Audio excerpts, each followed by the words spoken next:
Next up, we've got a little bit more of a complicated result we're looking for.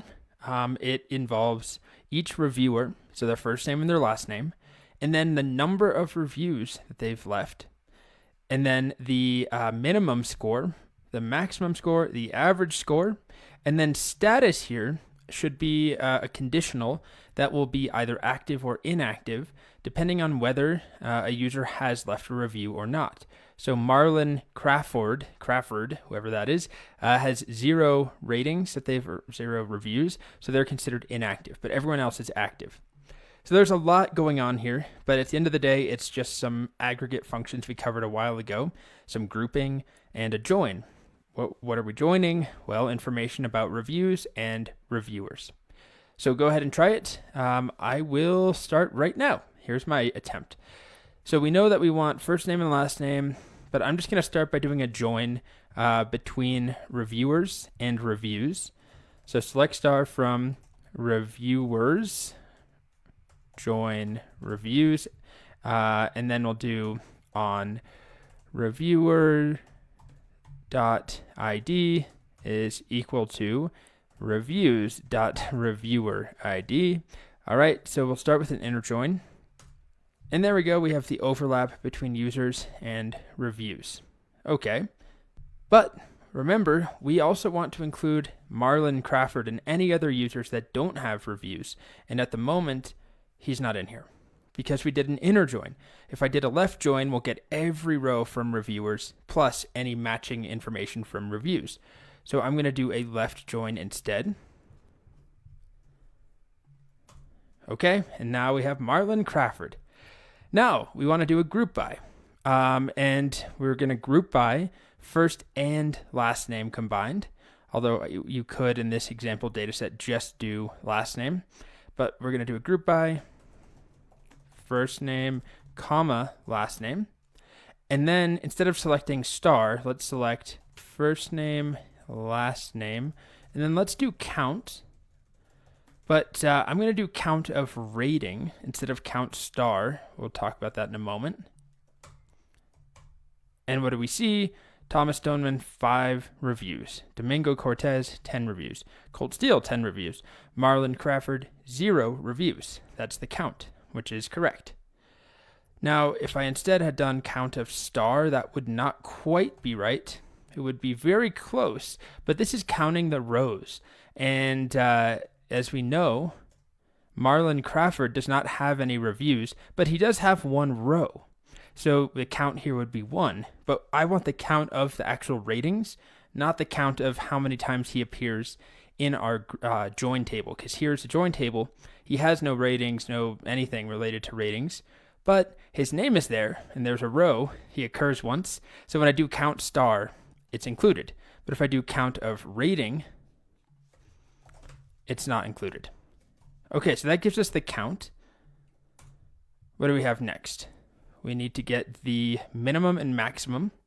Okay, so let's do these on separate lines. First name, last name, count.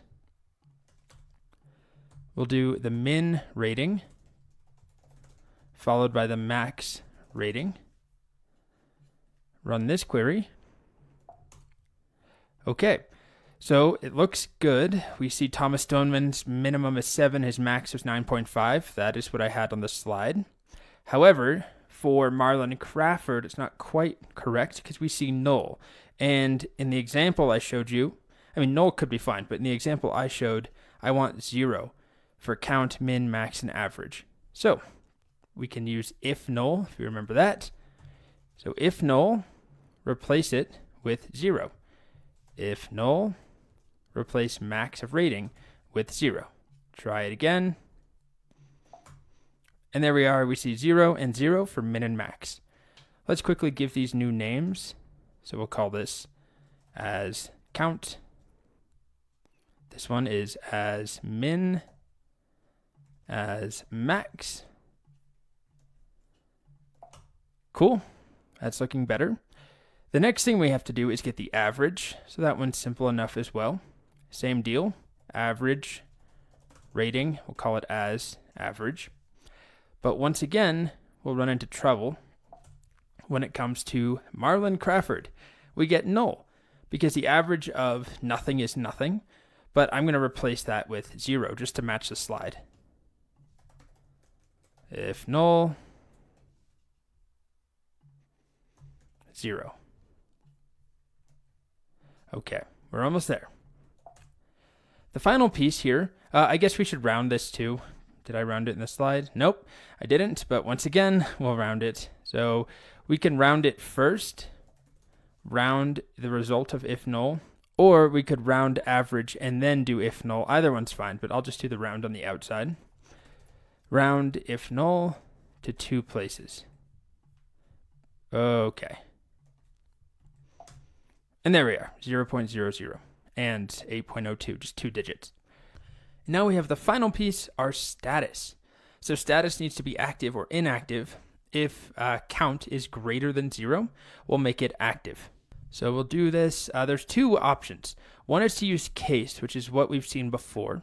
So I'll show that first, case and end, and then we'll say when count of rating, let me capitalize it to be consistent.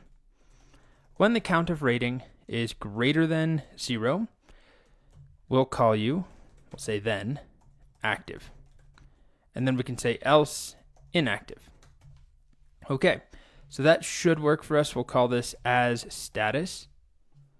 Try running this query. And we see active for all the users except Marlon Crawford is inactive.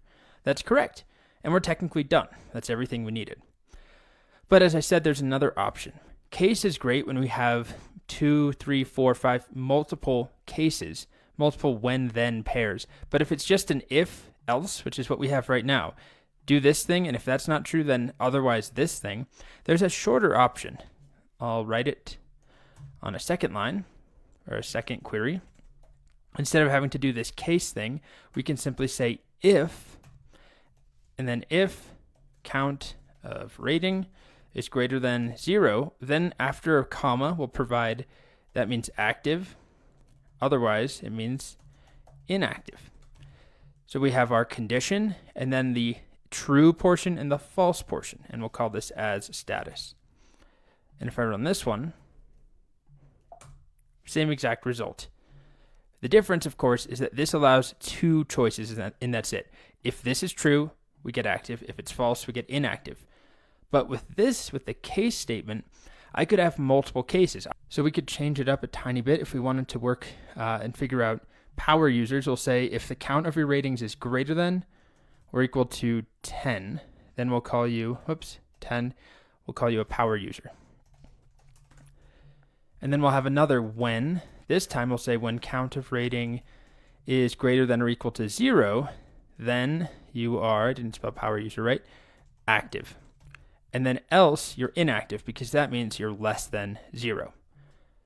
So just an example of why a case is more flexible. It's more work. We do see now power user, we've got 2 of them because Domingo and Colt have 10 reviews. Active is anything between 1 and 10. And then 0 is inactive. So that's actually incorrect there because I have greater than or equal to 0. I want greater than 0. Meaning if you're equal to 0, you're in the else portion. Try it one more time. And there we go. So this is above and beyond what we needed, but I just wanted to illustrate what we could do with a case statement that we can't do with if. But if makes it really short, nice and succinct, if we just have an if-else. Try this, otherwise do this.